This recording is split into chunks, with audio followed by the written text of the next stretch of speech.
Hello friend, this is Shalini Srivastava. स्वागत है आपका टीचिंग लर्नर्स में। फ्रेंड्स, हम इस समय आपका एक इम्पॉर्टेंट टॉपिक पढ़ रहे हैं, राष्ट्रीय शिक्षा नीति 2020, जो हमने फर्स्ट पार्ट आपका पढ़ लिया है कल के वीडियो में, और आज के वीडियो में हम उसका सेकेंड पार्ट देखेंगे और चीज़ें हमने लगभग जान ली हैं और हम आज आगे की चीज़ों को जानेंगे। तो आगे की चीज़ों को कंटिन्यू करने से पहले अगर आप हमारे चैनल पर नए हैं तो प्लीज़ चैनल को सब्सक्राइब कर लीजिए, अधिक से अधिक शेयर करें, क्योंकि बहुत यूज़फुल क्लास है आप सभी के लिए, बहुत ही ज़्यादा इंपॉर्टेंट बनेगी। चाहे वो आपका KVS का एग्जाम हो, सुपर टेट हो, DSSB हो या CTET हो, रीट हो, जो भी हो, सबके लिए आपकी इंपॉर्टेंट बन जाएगी। तो बाकी चीज़ों पे ना आते हुए हम सीधे आते हैं अपनी क्लास पे। तो क्या है राष्ट्रीय शिक्षा नीति, जो कल हमने देखा था कि जो राष्ट्रीय शिक्षा नीति 2020 की थी, यानी कि NEP 2020, वो भारत की कौन सी शिक्षा नीति थी? तीसरी थी। पहली 1968 में आई थी इंदिरा गांधी के समय में, और दूसरी आई थी आपकी 1986 में राजीव गांधी के समय में, और ये तीसरी शिक्षा नीति आपकी जो 2020 में आई है, किसके समय में आई? कह सकते हैं प्रधानमंत्री नरेंद्र मोदी के समय में। तो ये चीज़ें हो गई। बाकी चीज़ें हमने लगभग जानी थी। किसकी अध्यक्षता में आई थी? कस्तूरी रंगन में। जब हम क्वेश्चन कराएंगे तो सभी चीज़ें आपको कन्फर्म हो जाएंगी। हो सकता है आज की क्लास खत्म हो, उसके बाद हम आपको कल में क्वेश्चन करा दें, या हम शिक्षा का अधिकार अधिनियम 2009 पढ़ाने के बाद सारे क्वेश्चन एक साथ कराएंगे। तो जो चीज़ें आपकी इंपॉर्टेंट ये आपके सिलेबस में है, KVS के सिलेबस में सीधा सीधा लिखा हुआ है, इसलिए थोड़ा डीप में जा रहे हैं। और यहाँ से अगर आप शिक्षा नीति पढ़ लेंगे तो आपको कहीं से पढ़ने की आवश्यकता नहीं होगी, क्योंकि सारी चीज़ें एक एक पॉइंट टू पॉइंट हम देख रहे हैं यहाँ पे। तो यहाँ से हटके कोई चीज़ नहीं है, और जो चीज़ें थी सारी आपको इस क्लास में बताई जाएंगी। तो पहली क्लास आपने देखी होगी, ज़रूर आपको पसंद आई होगी और आपने रिस्पॉन्स भी अच्छा किया है। अब आज हम दूसरी क्लास देखेंगे। तो हमने क्या देखा था? हमने देखा था कि पहली जो शिक्षा नीति थी हमारी 1968 में आई थी इंदिरा गांधी के समय में, उसके बाद आई थी 1986 में राजीव गांधी के समय में, उसके बाद आई है 2020 में PM नरेंद्र मोदी के समय में। 1986 वाली शिक्षा नीति में संशोधन भी हुआ था 1992 में। इस समय कौन थे? नरसिम्हा राव थे प्राइम मिनिस्टर। तो ये सारी चीज़ें हमने देखी थी कल, और हमने देखा था किसकी अध्यक्षता में आई थी। अध्यक्ष का नाम जरूर याद रखिएगा, ये इसरो प्रमुख थे कस्तूरी रंगन। ओके। और हमने एक बात और की थी कि जो आपकी शिक्षा है, शिक्षा पर कुल GDP का 6% खर्च होगा। ये आंकड़े पूछे जा सकते हैं आपसे। तो ये सारी चीज़ें हमने जानी थी। आज हम आगे की चीज़ें जानेंगे। आज देखिए हम क्या क्या जानेंगे। कल हमने जान लिया था स्कूली शिक्षा में सुधार और उच्च शिक्षा में सुधार, और आज हम जानेंगे शिक्षकों से संबंधित कौन कौन से सुधार किए गए हैं, शिक्षण प्रणाली में कौन कौन से सुधार किए गए हैं शिक्षा नीति के तहत, और शैक्षणिक भाषा में क्या सुधार है, भारत उच्च शिक्षा आयोग क्या है, और बच्चों का परीक्षण और मूल्यांकन कैसे किया जाएगा नई शिक्षा नीति के तहत, क्या चीज़ें होंगी। तो इन सभी चीज़ों को हम आज की क्लास में ख़त्म कर देंगे। हो सकता है आपकी मैक्सिमम क्लास जाएगी 35 मिनट की, और दोनों मिला के 1 घंटे में अगर आपकी शिक्षा नीति 2020 पूरी कंप्लीट हो जा रही है तो उसमें कोई हर्ज नहीं है। तो आइए सीधे हम आते हैं शिक्षकों से संबंधित सुधार पे कि शिक्षक संबंधित कौन से सुधार किए गए हैं। तो पहले हम इसको देख लेते हैं। तो अब हम देखते हैं कि शिक्षकों से संबंधित राष्ट्रीय शिक्षा नीति 2020 के तहत कौन कौन से सुधार किए गए हैं। एक एक पॉइंट को नोट करिएगा कि सभी चीज़ें आपकी इंपॉर्टेंट बनेगी। तो सबसे पहले हम देखते हैं कि नई शिक्षा नीति ने या राष्ट्रीय शिक्षा नीति ने शिक्षकों से संबंधित कौन कौन से सुधारों की बात की है। तो इनको जानते हैं। तो पहला पॉइंट आपका है कि नेशनल मेंटरिंग प्लान, ये प्लान चलाया गया है शिक्षकों के उन्नयन के लिए। किसके लिए चलाया गया है? शिक्षकों के उन्नयन के लिए नेशनल मेंटरिंग प्लान चलाया गया है। शिक्षकों के उन्नयन के लिए ये चीज़ें ध्यान रखिएगा, नोट करिएगा एक एक चीज़ें उन्नयन के लिए, कि यहाँ की एक एक लाइन आपकी इंपॉर्टेंट बनेगी, कहीं से भी आपका क्वेश्चन पूछा जा सकता है। तो हमने क्या देखा कि नेशनल मेंटरिंग प्लान चलाया गया शिक्षकों के उन्नयन के लिए। ओके, तो ये चीज़ें हो गई, ये प्लान चलाया गया। उसके बाद देखते हैं कि शिक्षकों की जो भर्ती प्रक्रिया होगी। ओके, यहाँ पे बात की गई है कि शिक्षकों की जो है भर्ती प्रक्रिया होगी वो किस आधार पर होगी? एकदम पारदर्शी। ओके, पारदर्शी और प्रभावकारी तरीके से शिक्षक भर्ती की जाएगी। कैसे? पारदर्शी एवं प्रभावशाली तरीके से, पारदर्शी एवं प्रभावशाली तरीके से शिक्षकों की भर्ती की जाएगी। तो ये चीज़ें हमने जानी। और फिर बात करें अगर उनकी पदोन्नति के आधार देखा जाए तो उनके पिछले कार्यों का आकलन किया जाएगा। उन्होंने जो किया है तो अलग अलग तरीके से आकलन किया जाएगा, उनके कार्यों का अलग अलग तरीके से आकलन, उसके आधार पर ही उनकी पदोन्नति की जाएगी। तो ये चीज़ें हो गई। हमने अभी तक क्या क्या जाना? 2 हमने जाना है, तो जान लेते हैं इन दोनों लाइनों को पहले। तो हमने पहले देखा कि नेशनल मेंटरिंग प्लान जो शिक्षकों के उन्नयन के लिए चलाया गया, और शिक्षकों की जो भर्ती प्रक्रिया की जाएगी इस नीति के अनुसार तो प्रभावशाली एवं पारदर्शी तरीके से की जाएगी। वैसे तो हर बार ये कहते ही हैं। और पदोन्नति का आधार क्या होगा कि अलग अलग तरीके से उनके कार्यों का आकलन किया जाएगा, फिर आकलन के आधार पर और उनकी योग्यता, आकलन एवं योग्यता कह सकते हैं, आकलन भी करेंगे, उनकी योग्यता के आधार पर ही पदोन्नति की जाएगी। तो ये चीज़ें हो गई हमारी। अब बात करते हैं कि शिक्षकों के लिए जो है राष्ट्रीय प्रोफेशनल मानक तैयार किए जाएंगे। ओके, शिक्षकों के लिए क्या तैयार किए जाएंगे? राष्ट्रीय प्रोफेशनल, यानी कि कह सकते हैं इसको NPST कह सकते हैं, नेशनल प्रोफेशनल स्टैंडर्ड। तो शिक्षकों के लिए जो है राष्ट्रीय प्रोफेशनल मानक तैयार किए जाएंगे, इसको घेर लीजिए, इंपॉर्टेंट बनेगा आपका, नोट करिएगा। शिक्षकों के लिए राष्ट्रीय प्रोफेशनल मानक तैयार किए जाएंगे और ये किसके द्वारा तैयार किए जाएंगे? NCTE के द्वारा, बाय NCTE। ये भी चीज़ें याद रखिएगा, क्वेश्चन आपका बन सकता है, क्वेश्चन बन सकता है आपका कि राष्ट्रीय प्रोफेशनल मानक किसके द्वारा तैयार किया गया है, किसके द्वारा? तो NCTE के द्वारा, यानी कि राष्ट्रीय अध्यापक शिक्षा परिषद के द्वारा तैयार किया गया है। तो ये चीज़ें हो जाती हैं, ये हो गया आपका। फिर आगे हम देखते हैं कि शिक्षक छात्र अनुपात किसी भी स्कूल में जो है यहाँ पे बात की गई है कि शिक्षक छात्र अनुपात 30:1 में 1 होना चाहिए। और अगर बात की जाए यहाँ 25:1 हमने क्यों लिखा है? तो ये कहा है इन्होंने कि आर्थिक रूप से वंचित ये पिछड़े क्षेत्रों में, ओके, आर्थिक रूप से वंचित ये पिछड़े क्षेत्रों में जो शिक्षक छात्र अनुपात है ये 25:1 रहेगा पिछड़े क्षेत्र में। तो ये चीज़ें हम कह सकते हैं, यानी कि 30 बच्चों पर 1 शिक्षक, यही कहते हैं छात्र शिक्षक अनुपात। तो यहाँ उल्टा लिख दिया है जो भी किया है। तो ये 30 आपके हो जाएंगे छात्र और 1 हो जाएगा शिक्षक। तो ये बोलते हैं अनुपात को शिक्षक छात्र अनुपात। यानी कि वैसे नॉर्मल स्कूल में 30 बच्चों पे 1 शिक्षक होना अनिवार्य है, लेकिन अगर हम बात करें कि आर्थिक रूप से वंचित या पिछड़े क्षेत्र हैं तो वहाँ पर 25 ही बच्चों पर 1 शिक्षक का होना अनिवार्य है। तो ये चीज़ें हो गई। फिर आगे हम देखते हैं कि सतत व्यावसायिक विकास कार्यक्रम में हिस्सा। तो यहाँ पर जो है शिक्षकों से अपेक्षा की जाती है कि वो इस कार्यक्रम में हिस्सा लें, ओके, इस कार्यक्रम में हिस्सा लें। चलिए हम इस लाइन को पहले पूरा जानते हैं फिर समझते हैं। तो सबसे पहले हम बात करते हैं कि प्रत्येक शिक्षक से यह अपेक्षा की जाती है कि वह स्वयं व्यावसायिक विकास के लिए, किसके लिए कार्यक्रम में हिस्सा, किसके लिए शिक्षक ले? व्यावसायिक विकास के लिए प्रत्येक वर्ष व्यावसायिक विकास के लिए उन्हें हिस्सा लेना चाहिए। व्यावसायिक विकास के लिए प्रत्येक वर्ष की बात करते हैं यहाँ, प्रत्येक वर्ष उन्हें हिस्सा लेना चाहिए। तो ये चीज़ें हो गई। और भी अभी इसमें हम जानते हैं, तो प्रत्येक वर्ष उन्हें हिस्सा लेना चाहिए और अपनी इच्छा से प्रत्येक वर्ष 50 घंटों का सतत व्यावसायिक विकास कार्यक्रम, लगभग 50 घंटे का समय देना चाहिए पूरे वर्ष में मिलाकर। कहने का मतलब यहाँ पर ये है। तो एक बार हम इसको और जानते हैं। यहाँ पर कहा गया है कि हर एक शिक्षक से अपेक्षा की जाती है कि वो व्यावसायिक विकास में प्रत्येक वर्ष 50 घंटे के लिए सतत व्यावसायिक विकास कार्यक्रम में हिस्सा लें। तो ये चीज़ें यहाँ पर कही गई हैं, ये चीज़ें याद रखिएगा। ये सारे पॉइंट आपके इंपॉर्टेंट बनेंगे, एक एक घंटे ये आंकड़े जो है ये इंपॉर्टेंट भी बनेंगे आपके। फिर आगे हम देखते हैं शिक्षकों के लिए जो है गैर शैक्षणिक गतिविधियाँ नहीं कराई जानी चाहिए। इसमें ये कहा गया है जैसे मिड डे मील संबंधित और भी कार्य दे दिए जाते हैं, बस शिक्षकों से ड्यूटी किस लिए कराई जाए? तो एक चुनाव ड्यूटी उनके लिए हो सकती है, तो ऐसी ड्यूटी हो सकती हैं शिक्षकों के लिए। बाकी गैर शैक्षणिक गतिविधियां उनसे नहीं कराई जानी चाहिए। यहाँ पे लिखते हैं गैर शैक्षणिक गतिविधियां शिक्षकों से नहीं कराई जाए, नहीं तो उन्हें उनका पढ़ाई पर ध्यान नहीं जाएगा, वो कामों में लगे रहेंगे, नहीं कराई जाएँ। तो ये चीज़ें हो गई। फिर आगे देखते हैं ECCE, शिक्षक के लिए जो है ECCE early child care okay education जो है, तो शिक्षक प्रशिक्षण के लिए इसमें डिप्लोमा दिया जाएगा।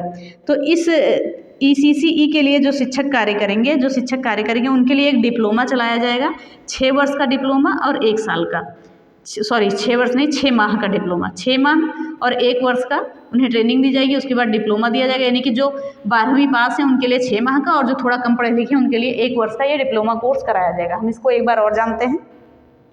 हम देखते हैं कि ECCE early child care education में शिक्षकों को प्रशिक्षित करने के लिए डिप्लोमा का कोर्स चलाया जाएगा, 6 माह और 1 वर्ष का। आंगनबाड़ी से संबंधित ये होगा, ओके। तो ये क्या होंगे? आंगनबाड़ी से संबंधित होंगे। जो आंगनबाड़ी कर्मचारी 12वीं या इससे अधिक पढ़े लिखे हैं तो उनका 6 माह का हो जाएगा, और जो थोड़ा कम पढ़े लिखे हैं तो उनका 1 वर्ष की ये चीज़ें कराई जाएंगी, डिप्लोमा कार्यक्रम कराया जाएगा। फिर आगे हम देखते हैं कि अध्यापक शिक्षा परिषद हेतु राष्ट्रीय पाठ्यचर्या की रूपरेखा, ये इसका विकास किया जाएगा, रूपरेखा का विकास किया जाएगा। चलिए एक बार इसको और पढ़ते हैं। अध्यापक शिक्षा परिषद हेतु राष्ट्रीय पाठ्यचर्या की रूपरेखा का विकास किया जाएगा। तो हम इसको राष्ट्रीय पाठ्यचर्या की रूपरेखा को हम NCF बोल सकते हैं। तो और यहाँ पर शिक्षा अध्यापक शिक्षा परिषद यानी कि टीई, तो हम इसको ये सीधे सीधे बोल सकते हैं NCFTE का विकास किया जाएगा, TE 2021। ओके, तो इसका विकास किए जाने की बात की गई है। चलिए हम एक बार और जानते हैं, ध्यान से सुनिएगा। राष्ट्रीय अध्यापक शिक्षा परिषद के द्वारा यानी कि और किसके द्वारा किया जाएगा, तो हम ये भी लिख देते हैं NCERT के द्वारा, बाई NCERT।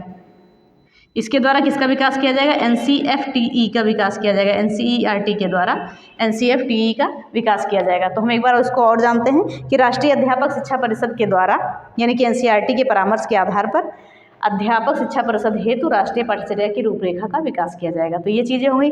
फिर आगे एक महत्वपूर्ण चीज़ जो आप देखिए कि शिक्षण कार्य के लिए, ओके, शिक्षण कार्य के लिए, अध्यापन के लिए अगले 2030 तक, ओके, 2030 तक बात की गई है कि यहाँ पर केवल 4 वर्षीय एकीकृत जो भी कोर्स कराया जाएगा, 4 वर्षीय बीएड ही कराया जाएगा, बाकी सारे कोर्स शिक्षण से रिलेटेड बंद कर दिए जाएंगे।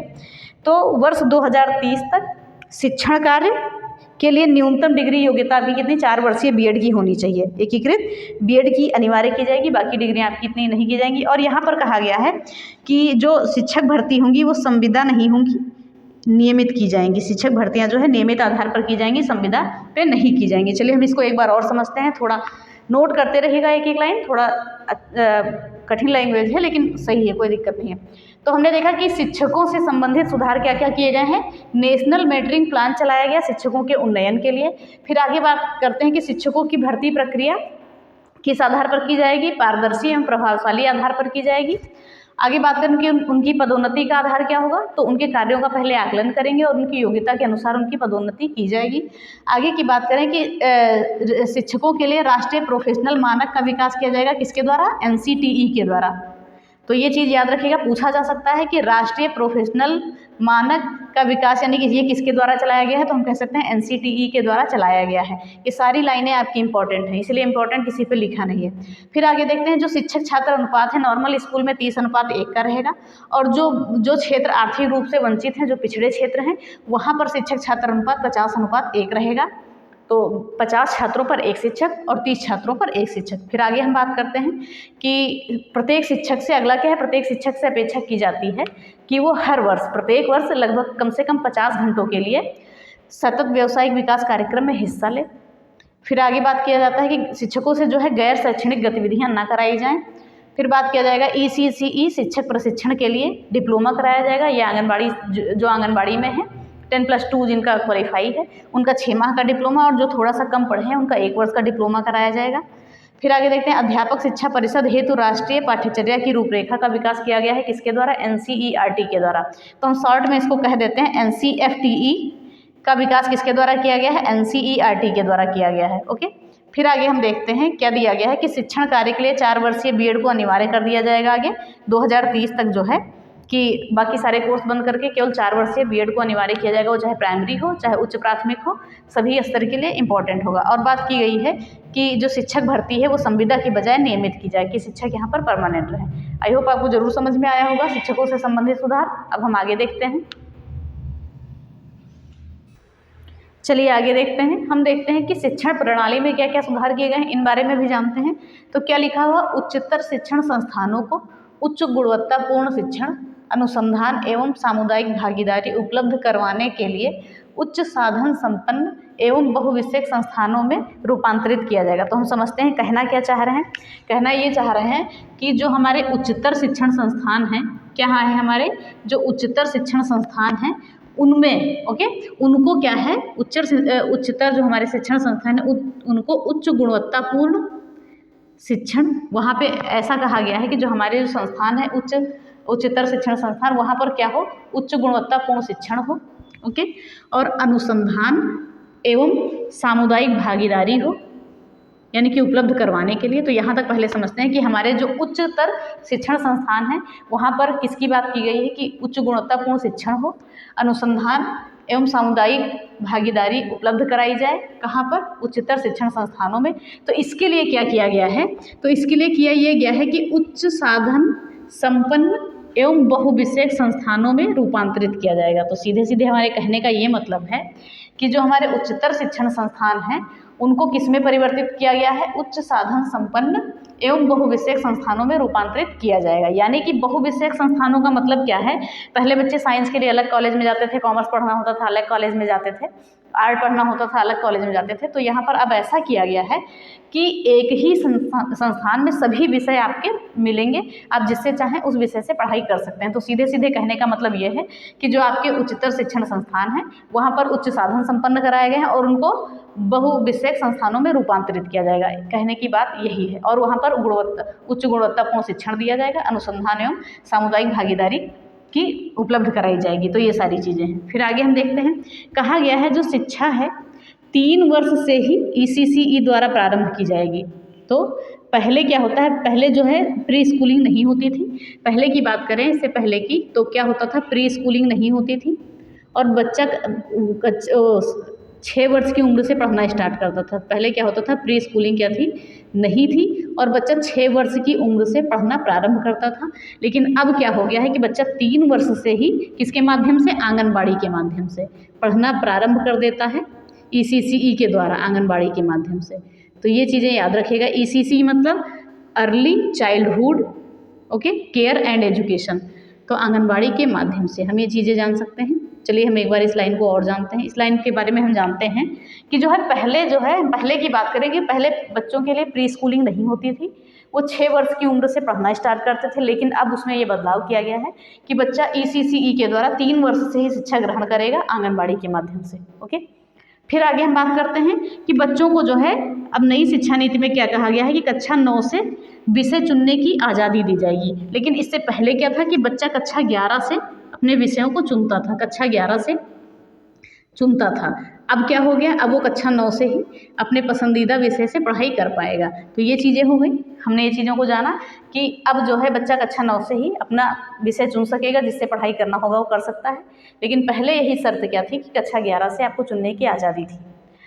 फिर आगे की बात करते हैं, 10वीं और 12वीं की परीक्षाओं में बदलाव क्या किया गया है। बदलाव ये किया गया है कि इसको सेमेस्टर प्रणाली कर दिया गया है। सेमेस्टर प्रणाली यानी कि वर्ष में 2 बार आपकी परीक्षाएं होंगी। इसमें वर्ष में 2 बार, ओके। जो इंटर हाई स्कूल है वहाँ पर क्या होगी, वर्ष में आपकी 2 बार परीक्षाएं होंगी। तो 10वीं और 12वीं परीक्षाओं में बड़ा बदलाव किया गया, क्या सेमेस्टर प्रणाली कर दी गई और क्या कहा गया है कि वर्ष में 2 बार आपकी परीक्षाएं कराई जाएंगी ऑब्जेक्टिव और सब्जेक्टिव फॉर्मेट में। किसमें, ऑब्जेक्टिव एवं सब्जेक्टिव फॉर्मेट में।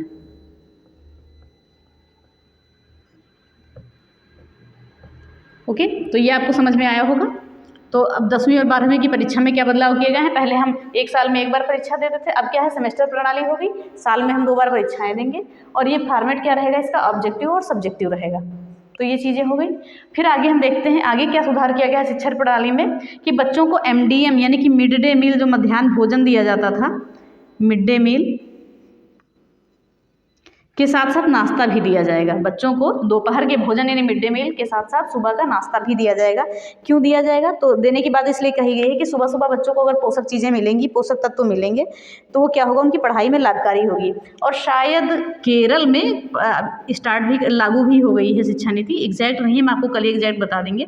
शायद केरल में लागू भी हो गई है, वहाँ पर MDM के साथ साथ नाश्ता भी देना स्टार्ट कर दिया गया है। तो ये चीज़ें हो गई हैं, MDM प्लस नाश्ता। तो चलिए हम आगे फिर से एक बार देख लेते हैं इसको। तो हमने क्या देखा है कि शिक्षण प्रणाली में नई शिक्षा नीति के तहत क्या क्या सुधार किए गए हैं। तो सुधार किया गया है कि जो उच्चतर शिक्षण संस्थान हैं उनको साधन संपन्न एवं बहुविषयक संस्थानों के रूप में रूपांतरित किया जाएगा, उनको उसमें बदल दिया जाएगा और वहाँ पे गुणवत्ता क्या होगी, उच्च गुणवत्तापूर्ण शिक्षण दिया जाएगा और जो भी चीज़ें हैं सामुदायिक भागीदारी उपलब्ध करवाई जाएगी। तो एक बार हम सीधे सीधे जो लाइन लिखी है उसी को पढ़ते हैं। उच्चतर शिक्षण संस्थानों को उच्च गुणवत्तापूर्ण शिक्षण एवं अनुसंधान एवं सामुदायिक भागीदारी उपलब्ध करवाने के लिए उच्च साधन संपन्न एवं बहुविषयक संस्थानों में रूपांतरित किया जाएगा। यानी इन सभी चीज़ों को देने के लिए स्कूल संस्थान को जो है बहुविषयक संस्थानों में रूपांतरित किया जाएगा, क्योंकि एक ही संस्थान में आपको सभी विषय की पढ़ाई मिल जाए। फिर आगे देखते हैं कि जो शिक्षा है 3 वर्ष से ही प्रारंभ कर दी जाएगी, किसके द्वारा, ECCE के द्वारा, किसके माध्यम से, आंगनबाड़ी के माध्यम से। और पहले क्या था, प्री स्कूलिंग नहीं होती थी, तो बच्चा 6 वर्ष से पढ़ाई स्टार्ट करता था। अब बच्चे 3 वर्ष से ही पढ़ाई स्टार्ट करेंगे। किसके द्वारा बताया गया है, क्वेश्चन आपका बन सकता है, ECCE के द्वारा, किसके माध्यम से, आंगनबाड़ी के माध्यम से। फिर देखते हैं बच्चों को कक्षा 9 से पढ़ने विषय चुनने की आज़ादी दी जाएगी। लेकिन पहले क्या था कि कक्षा 11 से बच्चे अपने मनपसंद विषय चुन सकते थे, साइंस या आर्ट जो भी उनको लेना होता था। लेकिन अब क्या हो गया है कि कक्षा 9 से ही जिसमें रुचि हो उनकी, साइंस में रुचि हो साइंस लें, आर्ट में रुचि हो आर्ट लें, जो भी जिस चीज़ में रुचि हो उस विषय को चुन सकते हैं। अगर बात करें परीक्षा पैटर्न की, तो 10वीं और 12वीं परीक्षाओं में जो बदलाव किया गया है, तो इसको क्या कर दिया गया है, साल में अब 2 बार परीक्षाएं कराई जाएंगी। इसको सेमेस्टर प्रणाली कर दिया गया है और यहाँ पे फॉर्मेट आपका बनाया गया है ऑब्जेक्टिव एवं सब्जेक्टिव फॉर्मेट पे क्या होगी, ये परीक्षाएं होंगी। ओके, फिर क्या किया गया है कि बच्चों को MDM के साथ साथ यानी कि मिड डे मील, मध्याह्न भोजन जो मिलता था दोपहर का खाना, उसके साथ साथ बच्चों को सुबह का नाश्ता भी दिया जाएगा, क्योंकि बच्चों को जब पोषक तत्व मिलेगा सुबह सुबह तो पढ़ाई में उनकी रुचि जागृत होगी और पढ़ाई थोड़े अच्छे ढंग से होगी। ओके, तो हमने देखा कि शिक्षण प्रणाली में सारे सुधार किए गए हैं और सारे सुधार आपको बताए गए हैं, कोई भी चीज़ें नहीं छोड़ी गई हैं। तो ये चीज़ें ध्यान रखिएगा। फिर हम आगे देखते हैं आगे क्या चीज़ें की गई हैं, और भी चीज़ें हैं बहुत सारी। तो जो चीज़ें आप पढ़ रहे हैं उनको प्लीज़ नोट करते रहिएगा। आपसे रिक्वेस्ट है कि नोट करते रहिएगा, नहीं तो चीज़ें आपकी छूटेंगी। अगर आप यहाँ से पढ़ रहे हैं तो आपको फिर शिक्षा नीति दोबारा पढ़ने की आवश्यकता ही नहीं है, आप इतना विश्वास कर सकते हैं। ओके, चलिए हम आगे देखते हैं।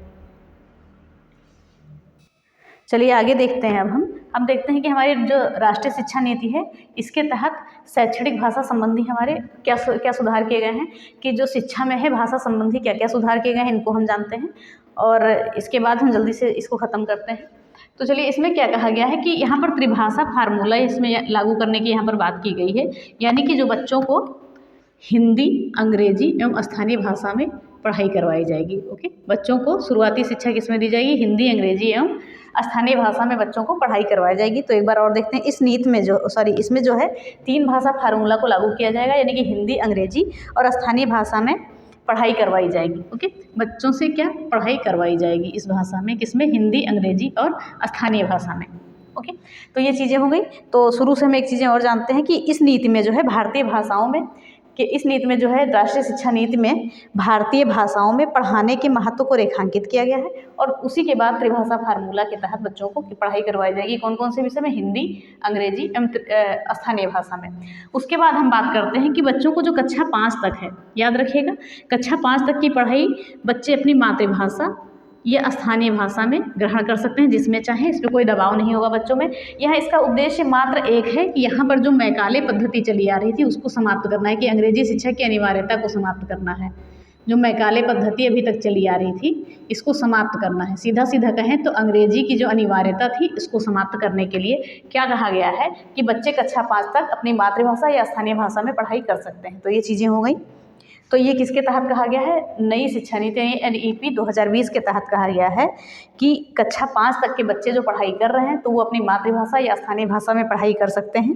क्षेत्रीय भाषा में, स्थानीय भाषा या क्षेत्रीय भाषा हम कह सकते हैं, स्थानीय या क्षेत्रीय भाषा भी कह सकते हैं इसको, इसमें पढ़ाई करवाई जाएगी। बस इसका उद्देश्य मात्र ये है कि अंग्रेजी की अनिवार्यता को ख़त्म करना, यानी कि मैकाले पद्धति जो है इसको समाप्त करना है, बस और कुछ नहीं। तो यहाँ पर लिख देते हैं अंग्रेजी की अनिवार्यता को समाप्त करने के लिए। अंग्रेजी की अनिवार्यता आपको दिखाई नहीं दे रहा होगा लेकिन बोल रहे हैं तो इससे नोट कर लीजिएगा, अनिवार्यता को समाप्त करने के लिए। तो ये चीज़ें हो गई। ओके, एक बार हम और देख लेते हैं। कक्षा 5 तक की पढ़ाई बच्चों की मातृभाषा या स्थानीय भाषा या क्षेत्रीय भाषा में कराई जाएगी, तो जिससे अंग्रेजी भाषा की अनिवार्यता समाप्त हो, यानी कि मैकाले पद्धति समाप्त हो जाए। फिर आगे हम बात करते हैं स्कूली एवं उच्च शिक्षा में। क्या है, स्कूली एवं उच्च शिक्षा में छात्रों के लिए संस्कृत एवं अन्य प्राचीन भाषाएं भी उपलब्ध होंगी। बस छात्रों की इच्छा पर निर्भर करता है, अगर वो चाहें तो इन विषय को चूज करें, ना चाहे तो ना चूज करें। क्या है, सीधे सीधे एक बार और जानते हैं। स्कूली एवं उच्च शिक्षा में छात्रों के लिए संस्कृत एवं अन्य प्राचीन भाषाओं का विकल्प उपलब्ध होगा। इन सभी भाषाओं का क्या है, छात्रों के सामने इस चीज़ का विकल्प होगा। ये उनकी इच्छा पर निर्भर करेगा कि वो ये सब्जेक्ट ले रहे हैं या नहीं ले रहे हैं, कोई दबाव नहीं होगा यहाँ पर उनके लिए। ओके, तो ये चीज़ें हो गई। फिर आगे देखते हैं जो ई पाठ्यक्रम है, बच्चों का जो है ई पाठ्यक्रम है, ये क्षेत्रीय भाषा में बनाए जाएंगे, क्षेत्रीय भाषा में जो है दिए जाएंगे बच्चों को। जो ई पाठ्यक्रम है क्षेत्रीय भाषा में विकसित किए जाएंगे और यहाँ पर बात की वर्चुअल लैब भी विकसित किए जाएंगे, ये याद रखिएगा, वर्चुअल लैब को भी विकसित किया जाएगा। इन सभी शब्दों को ध्यान रखिएगा क्योंकि ये सभी शब्द पूछे जा सकते हैं आपको। तो हमने कहा ई पाठ्यक्रम जो है क्षेत्रीय भाषा में विकसित किए जाएंगे, वर्चुअल लैब जो है विकसित किए जाएंगे और एक राष्ट्रीय शैक्षिक टेक्नोलॉजी फोरम भी बनाया जा रहा है। तो लिख सकते हैं यहाँ पे हम क्या लिख देंगे कि एक राष्ट्रीय शैक्षिक टेक्नोलॉजी, एक राष्ट्रीय शैक्षिक टेक्नोलॉजी फोरम बनाया जा रहा है, टेक्नोलॉजी फोरम बनाया जा रहा है। तो हम क्या कह सकते हैं, ये देखिएगा, ध्यान में रखिएगा इसको।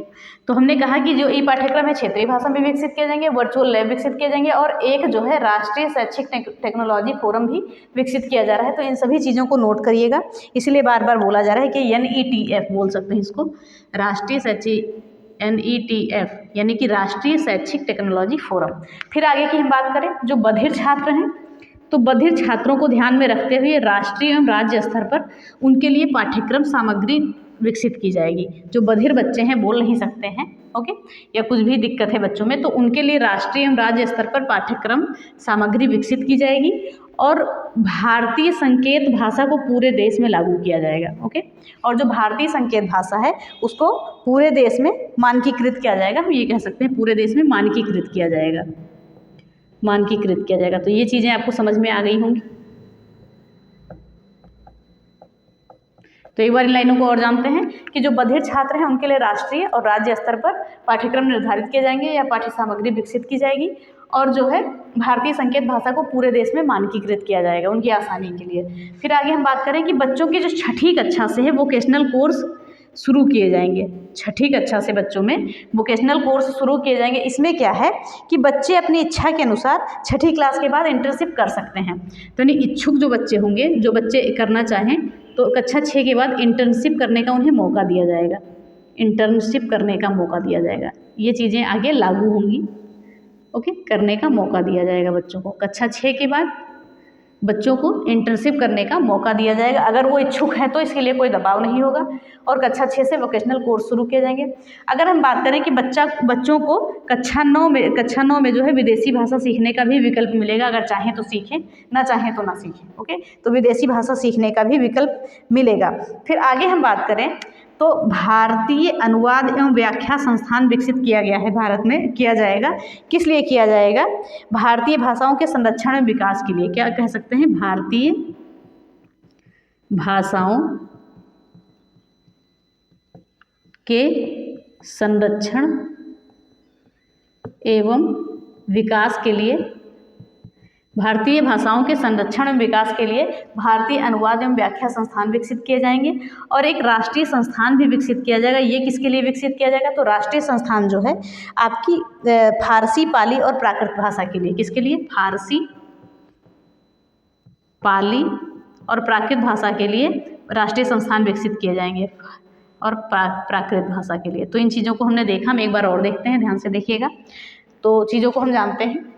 त्रिभाषा फार्मूला विकसित किया गया है। कौन कौन सा? हिंदी, अंग्रेजी और स्थानीय भाषा में बच्चों को यहाँ पर शिक्षा पढ़ाई करवाई जाएगी। आगे बात करते हैं कि कक्षा 5 तक की पढ़ाई जो है बच्चों की, वो हिंदी में, मातृभाषा में, या स्थानीय भाषा या क्षेत्रीय भाषा में कराई जाएगी। यहाँ पर जिससे क्या है कि अंग्रेजी शिक्षा की अनिवार्यता को समाप्त किया जाएगा, यानी कि मैकाले पद्धति जो है वो समाप्त कर दी जाएगी। ऐसी मंशा है नई शिक्षा नीति में। फिर आगे बात करते हैं स्कूलों एवं उच्च शिक्षा में छात्रों के लिए संस्कृत एवं अन्य प्राचीन भाषा को लेने का विकल्प रहेगा। अगर छात्र चाहें तो ले सकते हैं, नहीं तो उन पे ये चीज़ें थोपी नहीं जाएंगी। कौन सी? संस्कृत भाषा या अन्य प्राचीन भाषा को चूज करने का विकल्प रहेगा। अगर वो चाहें तो ले सकते हैं, और ना चाहें तो कोई उन पर बाध्यता नहीं है। फिर आगे हम बात करते हैं ई पाठ्यक्रम जो है क्षेत्रीय भाषाओं में उपलब्ध कराए जाएंगे, और वर्चुअल लैब की भी स्थापना की जाएगी, और एक राष्ट्रीय शैक्षिक टेक्नोलॉजी फोरम भी विकसित किया जाएगा, यानी कि NETF। फिर बात करते हैं आगे बधिर छात्रों पे आ जाएं, तो बधिर छात्रों के लिए राष्ट्रीय एवं राज्य स्तर पर पाठ्यक्रम विकसित किए जाएंगे, और उनके लिए भारतीय संकेत भाषा को पूरे देश में मानकीकृत किया जाएगा। ये चीज़ याद रखिएगा। फिर हम देखते हैं कि छठी कक्षा से बच्चों के लिए क्या वोकेशनल कोर्स शुरू किए जाएंगे, और बच्चों को कक्षा 6 के बाद इंटर्नशिप करने का मौका दिया जाएगा। अगर वो चाहें तो करें, ना चाहें तो ना करें, केवल इच्छुक बालकों के लिए ऐसा होगा। फिर आगे देखते हैं कक्षा 9 में जो है बच्चों को विदेशी भाषा भी सीखने का मौका मिलेगा। और बात करें तो भारतीय अनुवाद एवं व्याख्या संस्थान की स्थापना किस लिए की जाएगी? भारतीय भाषाओं के संरक्षण एवं विकास के लिए भारतीय अनुवाद एवं व्याख्या संस्थान की स्थापना की जाएगी। और अगर बात करें तो राष्ट्रीय संस्थान की स्थापना किस लिए की जाएगी? फारसी, पाली और प्राकृत भाषा के संरक्षण के लिए। तो आई होप इतना आपको ये सब भाषा से संबंधित जो चीज़ें बताई गई हैं राष्ट्रीय शिक्षा नीति में, वो चीज़ें हमने समझ ली। अब हम आगे देखते हैं। चलिए अब हम आगे देखते हैं और जल्दी से ख़त्म करते हैं कि भारत उच्च शिक्षा आयोग में कौन कौन सी बातें कही गई हैं उच्च शिक्षा आयोग के द्वारा। तो ये देखते हैं हम, इसमें क्या कहा गया है कि जो उच्च शिक्षा आयोग है इसको क्या है, संपूर्ण उच्च शिक्षा के सर्वोच्च निकाय के रूप में गठित किया जाएगा। ओके, के रूप में गठित किया जाएगा। किसको? उच्च शिक्षा आयोग को संपूर्ण उच्च शिक्षा के सर्वोच्च निकाय के रूप में गठित किया जाएगा। और इसमें जो है मेडिकल से संबंधित, मेडिकल और कानून से संबंधित शिक्षाएं नहीं दी जाएंगी। और क्या? कानून से संबंधित शिक्षाएं। तो ये चीज़ याद रखिएगा, एक लाइन, कानून से संबंधित शिक्षाएं जो हैं वो उसमें इसमें नहीं शामिल किया जाएगा कानूनी शिक्षा को। तो जो भारत उच्च शिक्षा आयोग है उसको संपूर्ण उच्च शिक्षा के सर्वोच्च निकाय के रूप में गठित किया जाएगा। तो ये चीज़ें याद रखिएगा, लाइनें आपकी इंपॉर्टेंट हैं कि जो है भारतीय उच्च शिक्षा आयोग है इसको संपूर्ण उच्च शिक्षा के सर्वोच्च निकाय के रूप में गठित किया जाएगा और इसमें मेडिकल और कानूनी शिक्षा को शामिल नहीं किया जाएगा। ओके, फिर बात करते हैं कि वर्ष 2040 तक, ये सन याद रखिएगा, वर्ष 2040 तक सभी वर्तमान उच्चतर शिक्षण संस्थानों का उद्देश्य क्या रहेगा कि वो बहुविषयक संस्थानों के रूप में स्थापित किए जाएं। ओके, क्या रहेगा? 2040 तक उद्देश्य रहेगा, सभी वर्तमान जो उच्चतर शिक्षण संस्थान है इनका उद्देश्य रहेगा कि वो बहुविषयक संस्थानों के रूप में स्थापित हों, यानी कि बच्चों को फिर भटकने की ज़रूरत ना पड़े, वो एक ही कॉलेज में जो भी विषय की चाहे पढ़ाई कर सकते हैं, उसके लिए अलग अन्य कॉलेजों में भटकना ना पड़े। और ये प्रत्येक ज़िले में एक स्थापित करने की बात की गई है कि हर ज़िले में एक स्थापित होना चाहिए। तो हम यहाँ पे लिख सकते हैं प्रत्येक ज़िले में एक की बात की गई है कि ऐसा होना चाहिए। क्या होना चाहिए? बहुविषयक संस्थान होना चाहिए प्रत्येक ज़िले में एक। ओके, तो दूसरी लाइन भी हम समझ गए। क्या उच्च शिक्षा आयोग के द्वारा क्या कहा गया है कि वर्ष 2040 तक सभी वर्तमान उच्चतर शिक्षण संस्थानों का उद्देश्य ये रहेगा कि बहुविषयक संस्थानों के रूप में स्थापित किए जाएं। जो भी संस्थान है, शिक्षण संस्थान है, किसमें स्थापित किए जाएं? बहुविषयक शिक्षण संस्थानों में स्थापित किए जाएं। और ये हर जिले में एक इनको स्थापित किया जाएगा, कम से कम बड़ा या छोटा जो भी है, बड़ा या छोटा एक जिले में एक होना चाहिए। ये लाइन आपके लिए इंपॉर्टेंट बनेगी। तो ये हमने देख लिया भारत उच्च शिक्षा आयोग और उच्च शिक्षा आयोग को देख लिया। फिर आगे देखते हैं परीक्षण एवं मूल्यांकन अब किस हिसाब से बच्चों के किए जाएंगे। तो ध्यान से सुनिएगा, एक चीज़ जो हमने लिखी नहीं है, कक्षा 10 और कक्षा 12वीं के लिए बोर्ड परीक्षाएं तो जारी रहेंगी। ओके, कक्षा 10 एवं 12वीं के लिए बोर्ड परीक्षाएं जारी रहेंगी और प्रवेश परीक्षाओं के लिए मौजूदा प्रणाली में सुधार किया जाएगा। ऐसी बात की गई है कि जो 10वीं 10वीं और 12वीं की बोर्ड परीक्षाएं थी वो जारी रहेंगी, लेकिन जो उनका बात करें तो वो चीज़ें जारी रहेंगी, लेकिन उनकी जो प्रवेश परीक्षा है उसमें प्रवेश परीक्षा प्रणाली में क्या किया जाएगा? सुधार किया जाएगा। प्रवेश परीक्षा प्रणाली में जो है सुधार किया जाएगा। ये चीज़ याद रखिएगा, प्रणाली में सुधार किया जाएगा। तो हमने क्या देखा कि 10वीं और 12वीं की परीक्षाएं, बोर्ड परीक्षाएं जारी रहेंगी और उनमें प्रवेश परीक्षा प्रणाली में क्या है? सुधार किया जाएगा, जो मौजूदा चीज़ें हैं। और बच्चों को परीक्षा देने के लिए कई विषयों में से वो जो भी चाहे विषय चुन सकते हैं परीक्षा देने के लिए। ओके, अन्य अपने विषयों में से कई विषय चुन सकते हैं, तो कई विषय चुनने की भी उनमें स्वतंत्रता है, ये याद रखिएगा, कई विषय चुन सकते हैं। फिर आगे हम बात करें, अभी इस लाइन को हम बाद में देखते हैं, पहले इस लाइन को देखते हैं। बोर्ड परीक्षा की बात करें तो ये वर्ष में क्या है? 2 बार आयोजित की जाएंगी। जाहिर सी बात है, 6 महीने का एक सेमेस्टर होता है, तो बोर्ड परीक्षाएं हैं साल में 2 बार आयोजित की जाएंगी। यहाँ से क्या होगा कि बच्चों का जो है उच्चतर जोखिम पहलू को समाप्त किया जाएगा, यानी कि जो जोखिम का स्तर होता है उनका वो थोड़ा ज़्यादा ले लेते हैं। तो फिर से हम एक बार देख लेते हैं छात्रों की, ध्यान से सुनिएगा, छात्रों को वर्ष में 2 बार जो है बोर्ड परीक्षा देने का मौका मिलेगा। छात्रों को वर्ष में 2 बार बोर्ड परीक्षा देने का मौका मिलेगा, 2 बार। और आगे की बात करें तो और यहाँ से जो है जिसमें बोर्ड परीक्षाओं के उच्चतर जोखिम के पहलू को समाप्त किया जाएगा, उच्चतर जोखिम के पहलू को समाप्त किया जाएगा। तो ये चीज़ें हो गई। फिर आगे अब हम देखते हैं कि जो विश्वविद्यालय प्रवेश परीक्षा है, ओके, विश्वविद्यालय प्रवेश परीक्षा जो है संपूर्ण देश में एक समान होगी, संपूर्ण देश में एक समान होगी और ये वर्ष में 2 बार आयोजित की जाएगी। वर्ष में 2 बार ये जो प्रवेश परीक्षा है वर्ष में 2 बार आयोजित की जाएगी, ये चीज़ें याद रखिएगा। अब हम देखते हैं कि किसके द्वारा आयोजित की जाएगी। तो बात करते हैं एनटीए, नाम सुना होगा आपने, राष्ट्रीय परीक्षण एजेंसी, एनटीए के द्वारा। किसके द्वारा? बाई एनटीए, राष्ट्रीय परीक्षण परिषद, इसके द्वारा आयोजित की जाएगी आपकी प्रवेश परीक्षा, यानी कि एक देश एक प्रवेश परीक्षा। तो ऐसा होगा जैसा कि आपने अभी तक देखा है। तो ये चीज़ें हो गई। तो एनटीए हमने देखा, तो परिषद नहीं करते, एजेंसी कर लेते हैं। NTA राष्ट्रीय परीक्षण एजेंसी। तो ये चीज़ें हो गई। फिर हमने देखा, फिर आगे हम देखते हैं कि जो परख है, एक आपका परख जो है ये क्या है, राष्ट्रीय आकलन केंद्र की स्थापना की गई है जिसका नाम क्या है, परख है। सुनिएगा ध्यान से, हमने ज़्यादा लिखा नहीं है। परख छात्रों के एक नए राष्ट्रीय आकलन केंद्र, यानी कि एक नया जो छात्रों के लिए एक नया राष्ट्रीय आकलन केंद्र स्थापित किया गया है, उसका नाम क्या रखा गया है, परख रखा गया है। तो ये चीज़ की स्थापना की गई है। फिर हम बात करते हैं 360 डिग्री असेसमेंट, यानी कि बच्चों का रिकॉर्ड जो है वो बच्चों की सभी क्रियाओं को ध्यान में रखते हुए उनका रिपोर्ट कार्ड तैयार किया जाएगा। तो इसको भी सुन लीजिए, छात्र का रिपोर्ट कार्ड 360 डिग्री असेसमेंट के आधार पर उनके व्यवहार, बात कर सकते हैं उनके व्यवहार, बच्चों के किसके आधार पर, व्यवहार के आधार पर, पाठ्य संबंधी क्रियाओं के आधार पर, पाठ्यक्रम संबंधी क्रियाओं के आधार पर, तो क्रियाएं भी यहाँ लिख देते हैं। और जो 360 डिग्री असेसमेंट है, जो छात्रों का रिपोर्ट कार्ड बनाया जाता है, तो वो जो रिपोर्ट कार्ड है 360 डिग्री असेसमेंट पर बनाया जाएगा, जिसमें इनको क्या देखा जाएगा, किसके आधार पर, उनके व्यवहार को, पाठ्यक्रम संबंधी जो सहायक क्रियाएं हैं उसके आधार पर, और उनकी मानसिक क्षमताओं के आधार पर, मानसिक क्षमताओं को भी देखा जाएगा उसमें, मानसिक क्षमताओं के आधार पर ये सारी चीज़ें की जाएंगी। उनका व्यवहार देखा जाएगा, पढ़ाई से संबंधित चीज़ें देखी जाएंगी, उनकी मानसिक क्षमताएं देखी जाएंगी। उसके आधार पर 360 डिग्री असेसमेंट के आधार पर आपका रिपोर्ट कार्ड तैयार किया जाएगा, जिसमें उसका मूल्यांकन जो है स्वयं छात्र, शिक्षक एवं सहपाठी करेंगे। मूल्यांकन कौन करेगा, मूल्यांकन करेंगे स्वयं छात्र, शिक्षक एवं उनके सहपाठी। तो ये चीज़ें हो गई आपकी ख़त्म। चलिए हम एक बार और रिवाइज कर लेते हैं जल्दी से। तो हमने देखा है कि सबसे पहले हम देखते हैं कि 10वीं और 12वीं की परीक्षाएं ऐसे चला करेंगी, और बात करें तो उस प्रवेश परीक्षा प्रणाली में थोड़ा सुधार किया जाएगा और बच्चे जो है परीक्षा एक अपने पसंद के विषय में दे सकते हैं। तो ये चीज़ें कही गई हैं।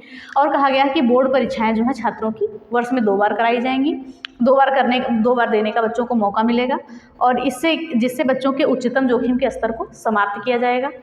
ये चीज़ हो गई आपकी। और फिर बात करते हैं विश्वविद्यालय प्रवेश परीक्षा। जो विश्वविद्यालय प्रवेश परीक्षा होगी, संपूर्ण देश में एक समान परीक्षा होगी सभी विश्वविद्यालयों में प्रवेश के लिए, यानी कि एक देश एक प्रवेश परीक्षा, और ये संपूर्ण देश में एक समान होगी, वर्ष में 2 बार आयोजित की जाएगी।